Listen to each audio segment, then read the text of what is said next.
Bona tarda, avui anem a fer un risotto de xampinyons i espàrrecs verds.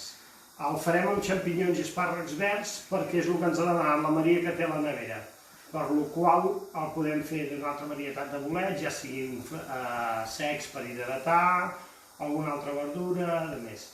Els ingredients principals per al risotto: oli d'oliva, ceba tendra, una mica de porro, els dos complements, els espàrrecs verds i els xampinyons, arròs de la varietat Arborio, una mica de vi blanc, formatge ratllat parmesà i crema de llet. Vinga, comencem. A la cassola hi ha una mica d'oli d'oliva. Ho farem amb oli d'oliva perquè guardarem la mantega per després per lligar-ho. Hi ha molta gent que ja li posa mantega des del principi. Amb l'oli calent ja hi posem el porro i la ceba tendra ben picadeta. I deixarem ofegar sense que ens agafi color. Mentrestant, agafem els xampinyons i els tallarem, de manera que els trobem. Tampoc cal fer-ho molt picadet, perquè el que m'interessa és que trobem el xampinyó en boca. Els espàrrecs n'hem fet 3 parts. La part de baix dels espàrrecs, que aprofitarem pel brou vegetal. L'altre tallat a trossets, que ho posarem amb les cebes. I les puntes, que les deixarem per després acabar el plat. Incorporem els xampinyons, ja tallats i laminats.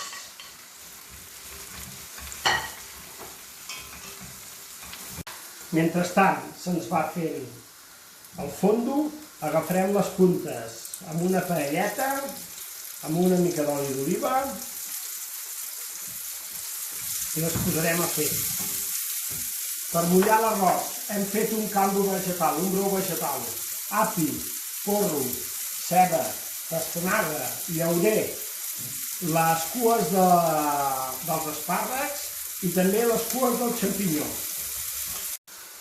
Tindrem l'arròs Arborio. Anem a fer per 5 racions. Com no és pas com a únic plat, he calculat 70 grams per ració.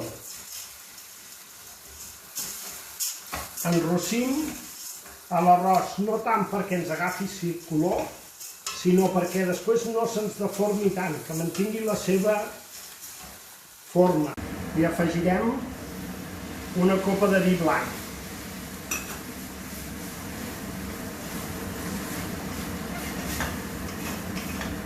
A l'arròs, el risotto, a diferència dels nostres arrossos, consisteix en anar-li tirant a poc el líquid per anar hidratant l'arròs.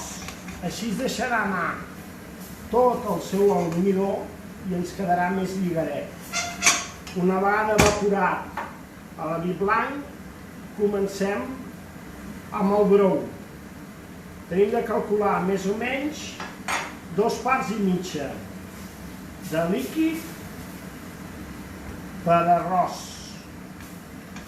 I no ho tirem tot a la vegada, sinó que anem incorporant i anem coent. Com veureu, a mesura que es va consumint el caldo, li anem afegint. I sense deixar de moure per provocar que deixi anar tot l'almidó. Vinga, això quasi bé ja ho tenim. El gra ens té de quedar sencer, com diuen els italians, al dente, no cru. Rectificarem una mica de sal, una mica de pebre,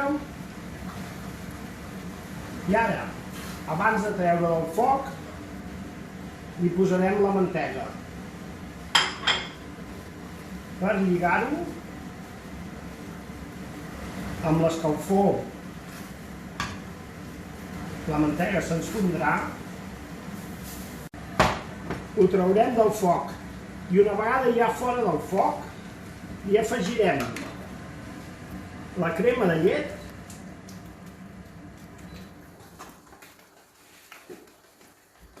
que ens quedi ben lligadet i li afegirem el parmesà ratllat. Tenim de tindre en compte de la sal, perquè després quan hi afegim el parmesà ens pujarà la potència de la sal. Ho tenim. Una moguda i anem a l'empletat. Agafarem, sobretot us té de quedar cremós, no és un arròs sec, és un arròs cremós.